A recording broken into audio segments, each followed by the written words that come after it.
Welcome to Keeping It Green, a podcast for ornamental plant professionals and enthusiasts, with hosts Margaret, Pickoff, and Tom Butzler.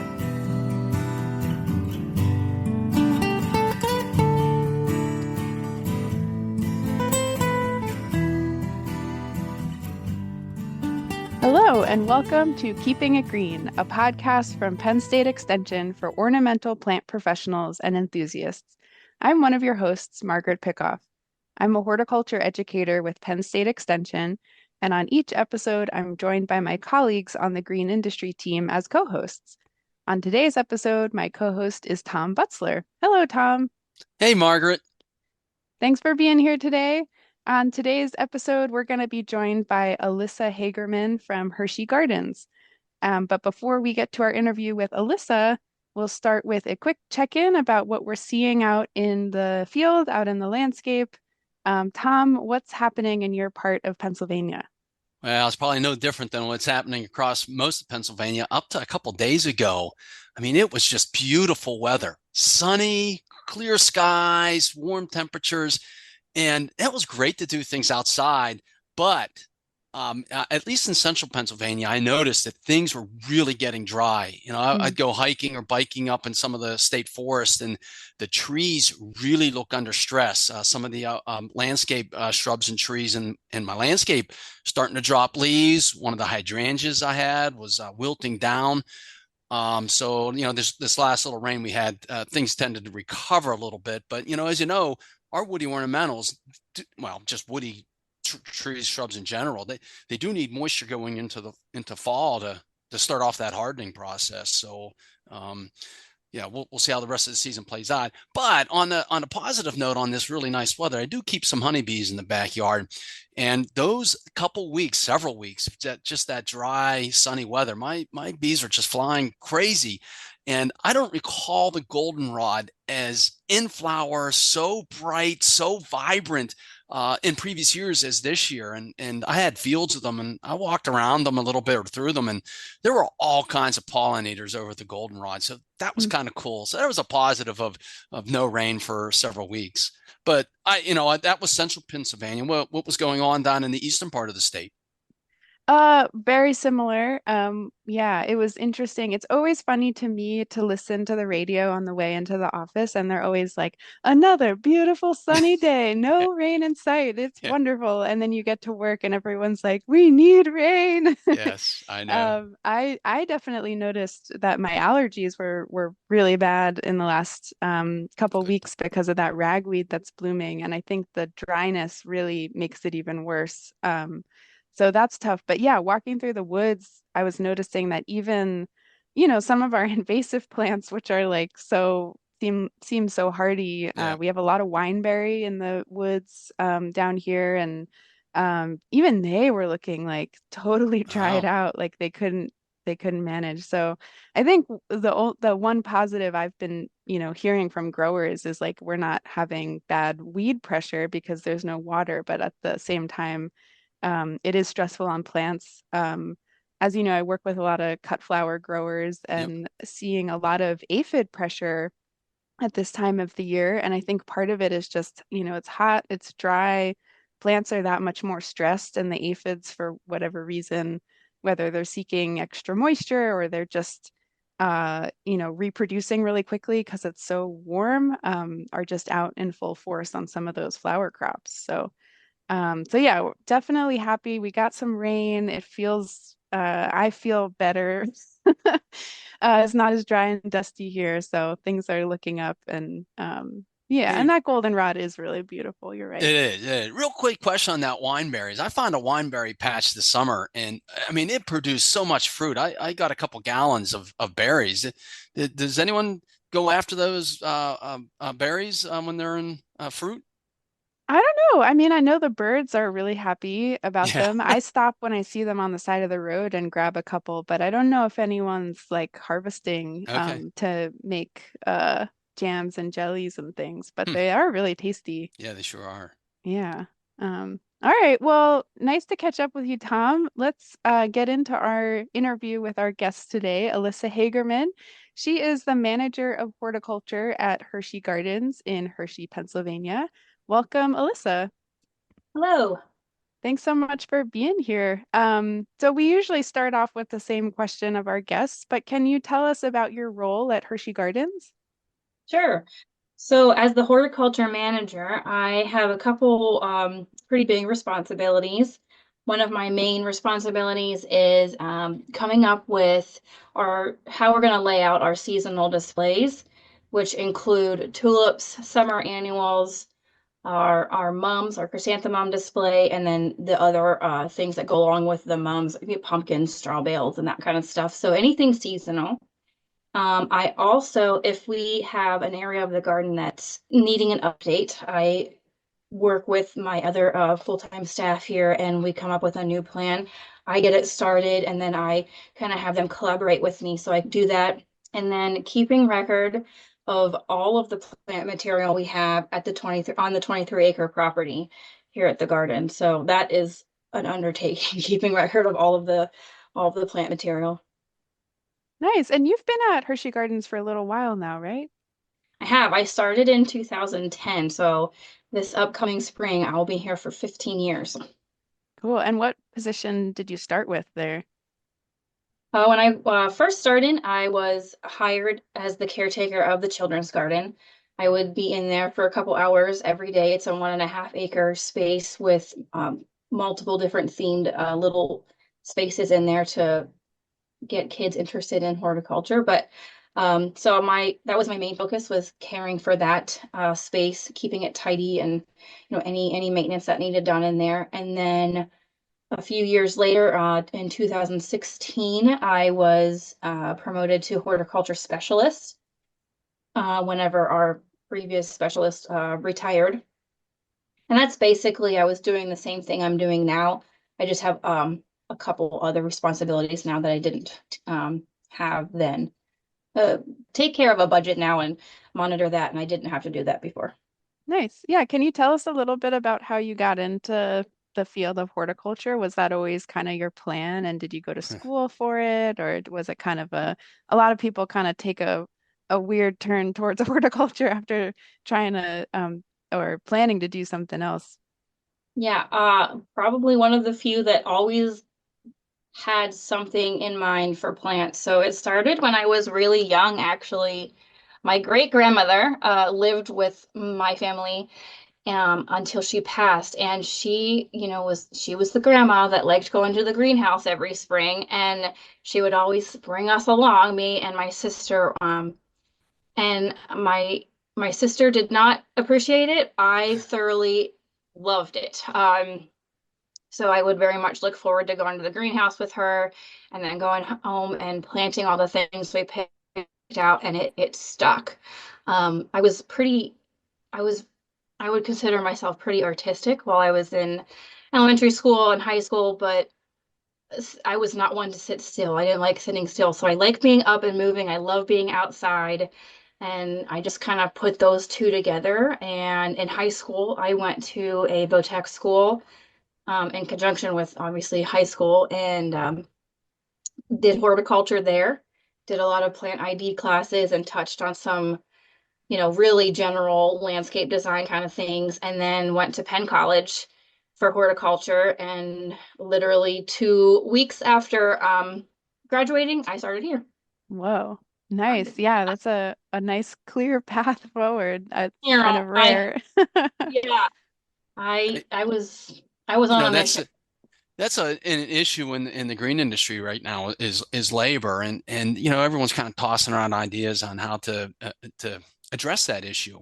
And I think one of the big ways is kind of your pathway, in the sense that we somehow need to connect the young, not adults, but young children with horticulture and plants, kind of like what your grandmother did. Or was it grandmother or great grandmother? I can't remember. Yeah, it's okay. Yeah, great grandmother. But just that early introduction, and it leaves impressions upon people. I mentioned earlier in the podcast that I keep a couple bees in the backyard, honeybee hives. Not that it's a career for me, but my introduction came with my neighbor, and I was playing catch, and a swarm went over my head. And not that I jumped into beekeeping right away, but it sparked an interest. And later on in life, it allowed me to pursue that a little bit. So I think that's one way to address some of these labor issues, is somehow somehow working with young adults, young children. And it almost sounds like that you did that in your career too with the children's garden. Yeah. It's funny that you say that. I have two little boys, one 6-year-old and a 1-year-old, and every chance I get, my 6-year-old very much enjoys going to the greenhouse with me. He's gone with me ever since he could walk. Probably before that, I had him in his little pack, and he loves going to the greenhouse with me. He loves helping go out to our vegetable. We have a small vegetable garden at home. He looks forward to planting the seeds with us. We started tomatoes from seed one year just for fun. And every day he would go over and check underneath the little plastic hood. Mommy, are they growing yet? And he got so excited when they started trying to instill that in my kiddos, as they grow up too. So it's important. Agreed. Yeah. And that does seem to be a part of, you mentioned the children's garden, but just going to the Hershey Gardens website, there's lots of photos of little guys, little kids visiting. And I know that there's a butterfly house, or there was a seasonal butterfly house, and now it's a full year display of tropical plants and butterflies at the Welcome Center. But definitely does seem like it's set up to spark interest among guests of lots of different ages. Oh yeah. Yeah. Can you tell us more about the gardens themselves? You mentioned that it's about 26 acres. Did I get that wrong? Oh, it's 23. You were close. 23. Okay. Yeah, can you tell us, what do you find when you get there? What do most visitors experience, and kind of what kind of experience are you hoping that they have when they visit? Yeah, well, you mentioned about all online, you see the pictures of the school kids and things. We host so many school groups. I couldn't even give you an accurate number of school groups from all over the state come in. So we have a lot of education-based things going on here as well, for kids, and we do a couple things for adults also. But whenever you first get to the garden, I mentioned it's a 23-acre botanical garden. We have lots of themed gardens. We have, of course, our children's garden. That's one of our most popular, but probably the one that's most popular or more popular would be our 3.5-acre rose garden. That's actually how Hershey Gardens got started. Back in 1937 is whenever we officially opened with the 3.5-acre rose garden. So Hershey Gardens has been around for quite some time. So when you first walk out of the Welcome Center, if you bypass the butterflies, we can talk about those in a bit. You're welcomed by all of our roses. We have about 115 different varieties of roses, everything except miniature roses. And then we have, like we said, the children's garden, the Japanese garden. We added a senses garden. We, like your 5 senses, we're just not encouraging people to eat our garden, so it's left for everybody to enjoy. So 4 of the 5 senses. We just installed that this spring. It was originally our ornamental grass garden, and we decided it was time for a little refresh there. And these sensory gardens are becoming kind of a really big thing here lately. So we kind of hopped on the bandwagon, if you will. We have a rock garden, an herb garden, perennial garden. Another space that I'm kind of working on developing is a native shade garden. And I say work on developing because with all the formalities of the first entrance kind of to the gardens, we do have these informal spaces. And the informal spaces are subject to deer pressure. So we're working on developing that. And we come up with all kinds of creative ways to keep them at bay, trying to focus on things that they're not supposed to like eating. Not supposed to, but right there. Yeah. Being in the green industry, everybody knows that the critter pressure is always something to deal with. But yeah, so back to what to expect out of the garden. We hope that everybody that comes in here just has an enjoyable, relaxing time. Maybe they spend a little more time with our roses and our seasonal displays than they do in the arboretum and perennial garden and things. But then we have our diehards that are here to see everything, and they spend hours here looking at every single plant. And it's a quiet spot in Hershey, versus, the park where it's all crazy and hustle bustle. We Yeah. love our neighbors, but we're a nice quiet spot to visit if you need a little downtime. Mm. So in central Pennsylvania, we don't have as great of access to the public gardens that you do down in the southeast. But the one we have is that Arboretum at Penn State. It started several years ago. And when I go up there, the one thing that kind of amazes me is the seasonal displays. I'm not downplaying the effort put in maintaining the other garden spaces, because they maintain effort. But the amount of effort it takes into rotating these seasonal displays, from season to season, your spring, your summer, and your fall. How do you do that? In our area, we use volunteers and the master gardeners and so forth. How do you accomplish that, just that rotation that occurs every couple months? Same thing. We have a pretty large volunteer base. I think there's over 100 on our roster, but every week, and especially for like those big planting projects, we get close to 2 dozen that come out. Weekly, it's about a dozen, and then for the big planting projects, a little more than that. But we rely heavily on our volunteers for big projects. We work smarter, not harder. So we just planted about 12 to 1,500 mums, and we have, instead of hand digging all those tools, we have an 8-inch auger, and we just drill the holes and, pull the mums out of their containers, pop them in the ground. When we go to plant our tulips display, which is anywhere from 20 to 40,000 bulbs, we rototill, like once the plants, mums or annuals, whichever is in place before.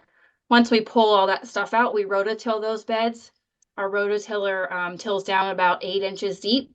So then we just kind of, as me and usually a couple other of our staff, we lay the bulbs out in the display that I have planned a year ahead of time.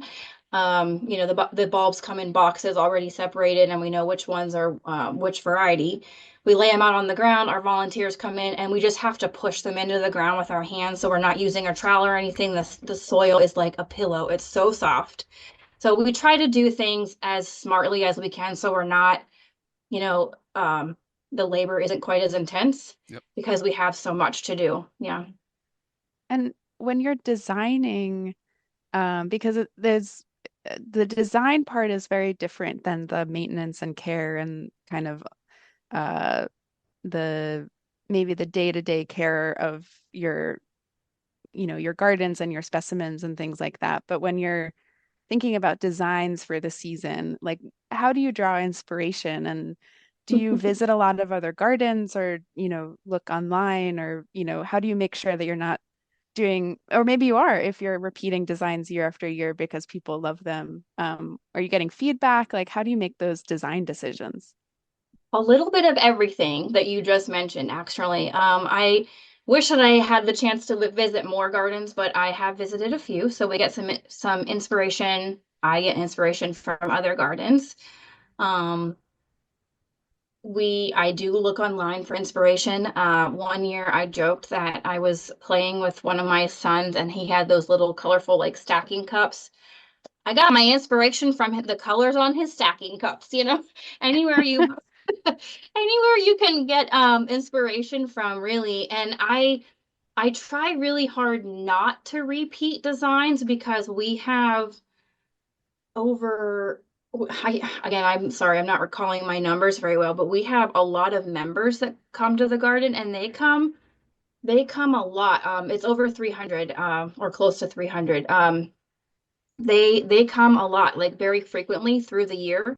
So they like to see things change. And I'm here for the guests that visit, once a season or maybe once in their lifetime, but I'm also trying to design things for our members that, they support the garden and they want to see the garden change and grow. Oh, I'm sorry. It's actually 2,000 members. My bad. I was way off. But they support the garden, so I try to keep it fresh for them too, so they're not seeing the same thing every time they come to visit. And so in Hershey, I know that I've visited with my family before.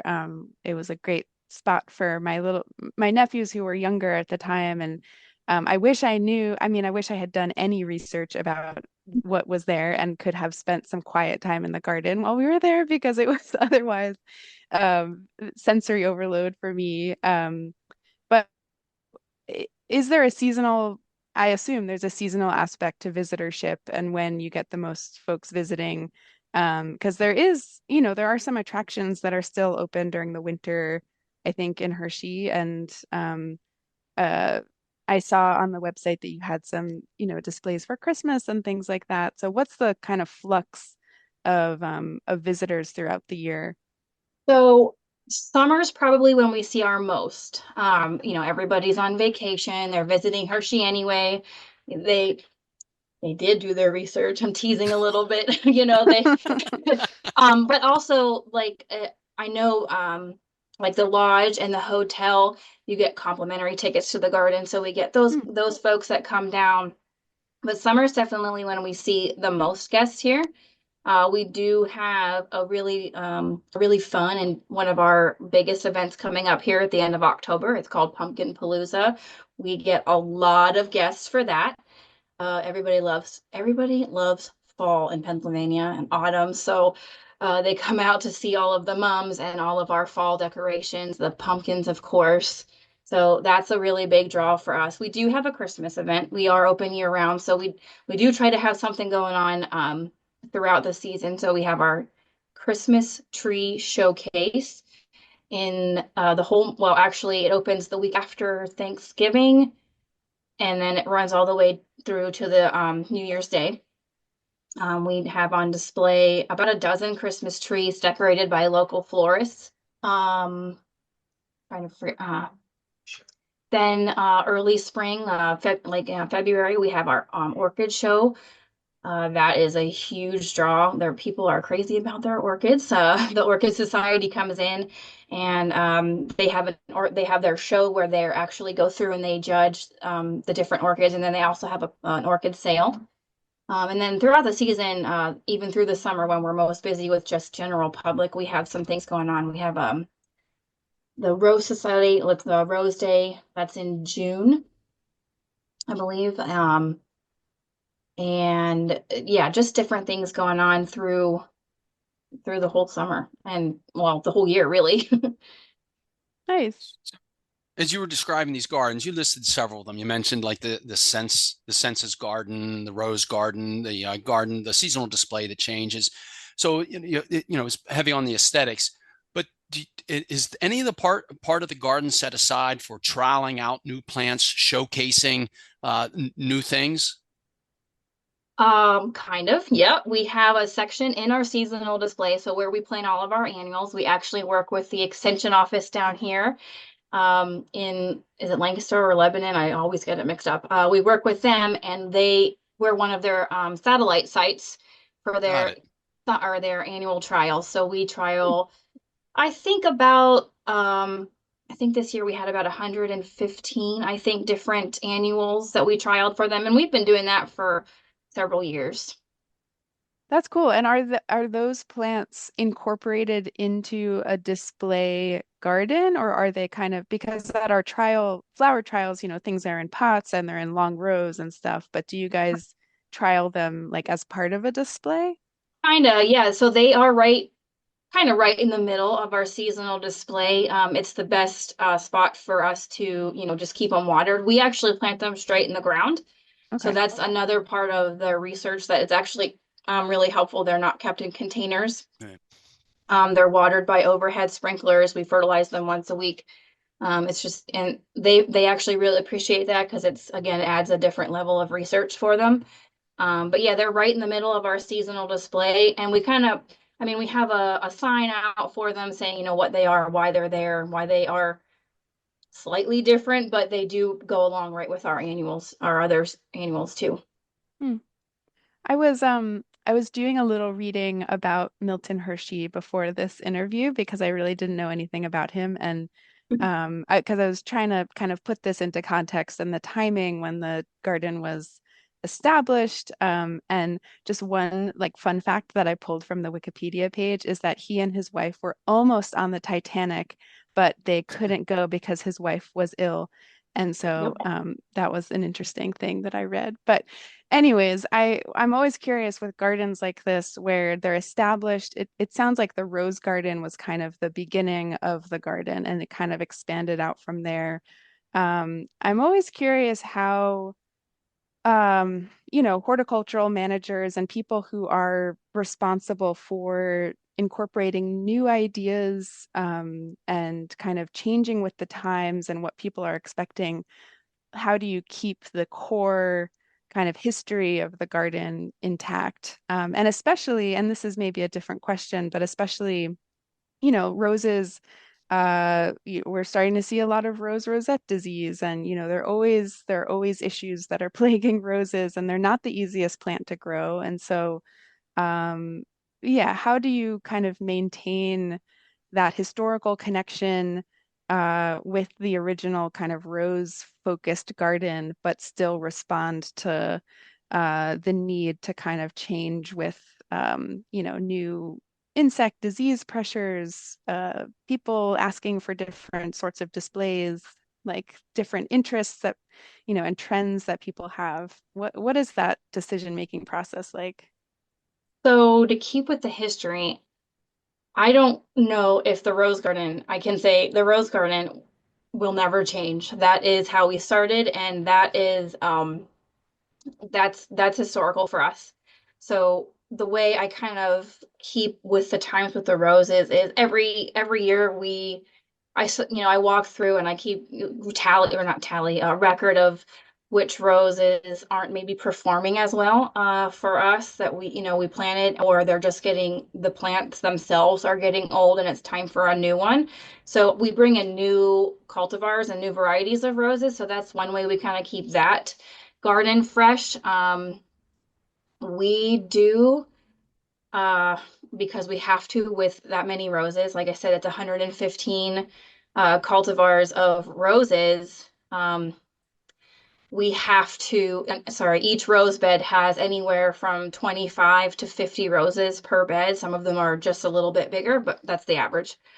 We have to have a pretty regimented spraying schedule to keep them all healthy. So my coworker, I haven't done any of the spraying myself, but my coworker, as soon as the buds break and as soon as they start to grow for the season, all the way through until probably the end of October, early November, we're spraying every 2 weeks to keep that disease and insect pressure down. And he also, with that program, he rotates the chemicals he's using.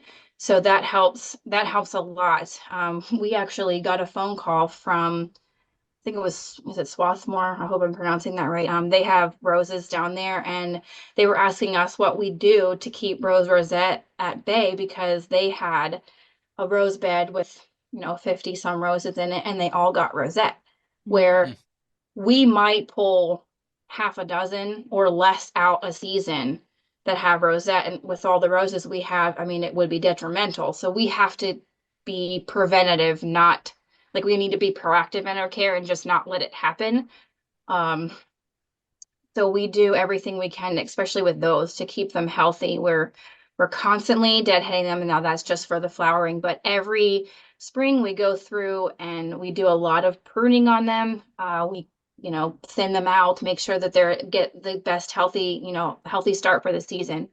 So that's how we handle that. But changing like other areas in the garden, we do try to keep things as steady as possible because we don't want to lose the history since we have been here for so long. But like I mentioned earlier with the census garden, that's a new thing for us.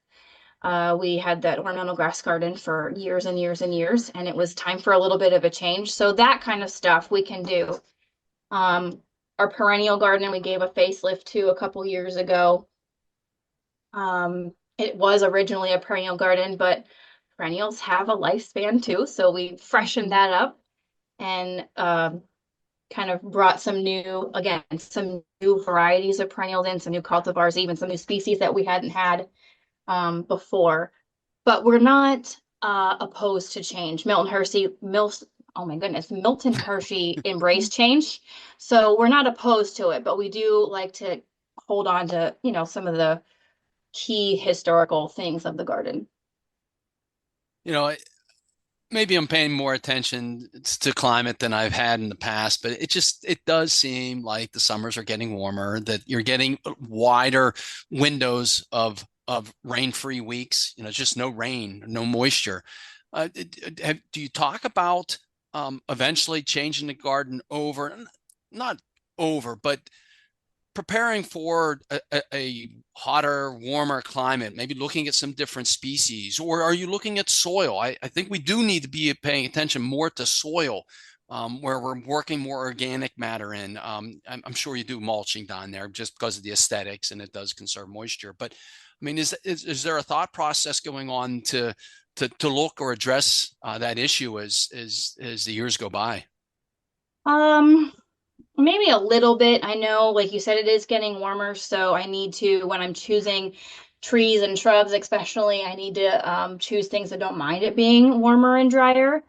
And then the things that are established, we, we hope that they adapt to, because we're obviously not going to remove our 100-year-old oak trees and Sure, things. right. We do to kind of help. We run irrigation constantly up here, especially this summer. We probably ran it more than I've ever seen in my 15 years here. Now our irrigation system is old.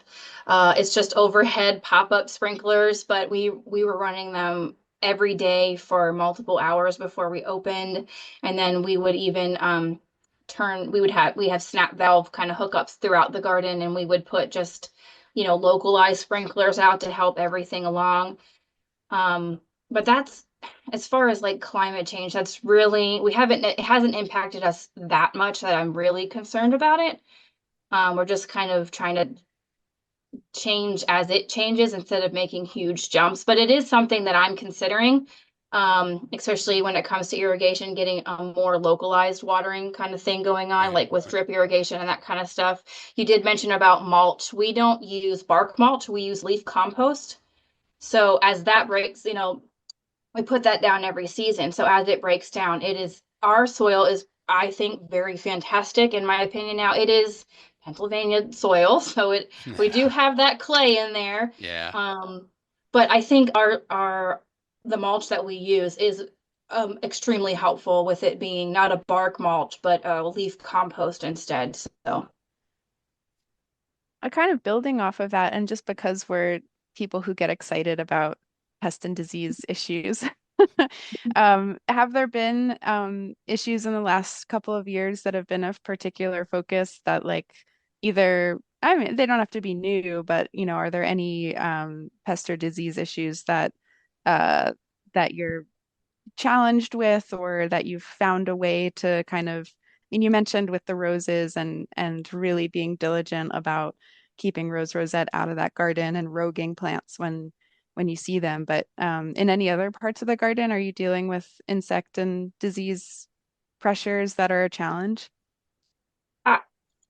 Probably the big one. It is starting, the numbers are starting to suppress. We did have a spotted lanternfly situation going on, a couple years ago. Everybody did. Those numbers are starting to drop. So not so much that. Japanese beetles every now and then, but that goes along with having so many roses. Yeah. The only other one that I think, I mean, I see it every season, but it's just kind of a seasonal thing, or the aphids, like you mentioned earlier. We did recently, we lost one of those mature oak trees. I'm trying to recall what it was, but it was a fungus at the base of the oak tree. And we noticed these big, like cap-like mushroom kind of things on the trunk. And it was one of those very infrequent storms we got through the summer. The whole base of the trunk was completely rotted out, and it was this fungus. I cannot recall the name. I apologize, but that we're now keeping an eye on, because we have several. Well, I shouldn't say several. We have quite a few very mature oak trees, so we're keeping an eye on that to make sure we're not losing more than just that one. We really don't want to lose any more oak trees. I can't recall what it is. I apologize for that, guys. Yeah, I think there's a couple. I mean, there's a couple of different kind of rots and that Ganoderma and I don't know. Yeah. That would be another one. How do you, I assume that you oversee a staff who's helping you in the gardens. So you're not running around doing it all No. yourself. I was curious like how you provide training for them or, how do you bring in other you said you work with extension for the flower trials, but do you how do you make sure that they're kind of getting the skills that they need to help you with pest management or garden care or So all of our full-time staff are required to have their pesticide IDs or pesticide licenses. So they have at least that, basic knowledge of, what pests to look out for and that kind of thing. But mostly job training, and also we look for, when we're hiring a full-time person, we look for them to have some kind of horticulture background. So that's really helpful. But any training that is, specific to us, it's just hands-on, and they learn how we do it here at the garden. And um, okay, we're going out to deadhead roses today. You need to look out. We just show them what they need to look out for when it's, considering rose rosette or, any of the other things. We there with our small crew, it is really I'm trying to think of the word I want. Everybody has a very watchful eye on the whole garden. We're very passionate about our job. So if we see something, like one of our staff this morning said she noticed something with a couple of the maple trees we have in the children's garden. We're all in different parts of the garden all the time, and we like I said, we're very prideful in our jobs and the garden itself. So um we all have eyes on things, and we'll just mention it. Hey, we saw this. What do you think it might be? And we'll kind of collaborate together to find out what the problem is. If we don't know, we do work with Goods Tree Care down here, and they help maintain some of our larger trees. We just don't have the equipment to do it. So if we don't know what it is, we call them in, and they help us with the bigger trees, and if we're seeing something going on. nice. Do you ever Yeah. collaborate with the Milton Hershey School and get those kids out in the garden? It seems kind of like I don't know, I'm just learning about the school and kind of its mission, but yeah, is there any collaboration there? We're starting to. Nice. You would think that it would be kind of a no-brainer. But we have a couple new staff on education here in the last couple of seasons, and um, we got an email from the school. They're looking at starting a native plant sale. So I'm kind of working with them a little bit on that, and they put together kind of like a butterfly way station that we collaborated. They showed us their design, and we helped them out with that. Last season, it was a couple different classes of middle school kiddos came over and helped. Well, actually, I shouldn't say helped. They actually planted a bunch of native trees and shrubs. We have a natural spring on the garden grounds. Uh, Mostly it's near our education department. They use the area for lunches for school kids. But anyways, natural spring over there, and we're working on repairing the riparian buffer. That's a tongue twister. Yeah. You got They it. they planted a bunch of trees over there, and the teacher got the tubes that they break down, like the tubes will break down as the trees grow.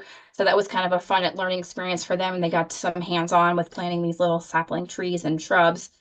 So we are starting to work with them a little more than we have in the past, and I'm super excited about it because they have fantastic greenhouses. So I'm hoping we can keep that relationship going and getting it stronger here in the next couple of years. Very cool. So this might be a short answer to the question I'm going to ask. I'm always kind of intrigued on how technology is being used in horticulture. We see it in the biomedical industry and so forth. But earlier this year, I was working with a pesticide applicator that used a drone to manage the spongy moth on a historic oak tree. And I was just kind of curious, in public gardens such as yours, is technology like that being used, whether it's a drone or other sensors or something, as a way to manage pests or detect water issues, things like that? I can't say that we've had anything like that here at the garden yet. It is I mean, like I said, we do work with Goods Tree Care, so maybe as they start getting some of that Okay. tech, Yeah. but we haven't used anything like that, as far as I know. I mean, I would know. So yeah, we haven't used anything anything like that yet. And I guess as we're kind of wrapping up our conversation, sort of to build on that, I mean, I don't know if that's something that would be a future plan, but I'm curious how you see the future, next 5 or 10 years of the garden, if there are particular projects that you're interested in undertaking, or I don't know, sort of any of these trends and ideas that people are uh, kind of coming to you with that you want to try to incorporate? You mentioned collaborating more with the school. Yeah, like what does the future look like for the gardens? Ooh, that is a loaded question. I hope we have lots of new things coming in the next couple of years, but to say exactly what they are, I don't know. We have we have a small, vegetable garden going on, maybe possibly expanding that and getting people more interested in that, because that also is something that I notice. These kids from the inner cities, not necessarily Harrisburg, but even Harrisburg, even they don't even know where a tomato comes from. Yeah. So, Yeah. expanding maybe on that would be kind of fun. We are in the process of looking at refurbishing our Japanese pond. So that's actually a project that I'm really Mm. excited about. We're working on getting some quotes and things for that and getting that up and running again. It's been empty for about a year and a half now. Has a huge crack somewhere. So we're working on that, but that's going to be coming up in the next year or so. So that's kind of exciting, and reestablishing that. And I look forward to, we've never had aquatic plants in there, so that's going to be something fun Ooh. to do for me anyways. I dabbled in it a little bit in high school, but I'd love to get my feet more wet, with no pun intended, with the pond plants.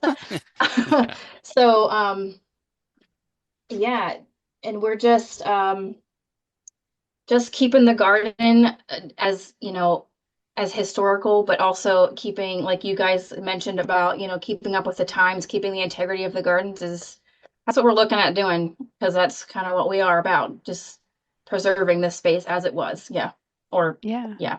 I think I read that the place where the kind of demonstration vegetable garden is within an original greenhouse frame that was part of the like original Hershey estate, or the Yeah. garden, which I think is such a cool like melding of like you're taking this historical structure that like literally the structure, and you're doing this new kind of yeah, demonstration educational vegetable experience within it, which I think is very cool.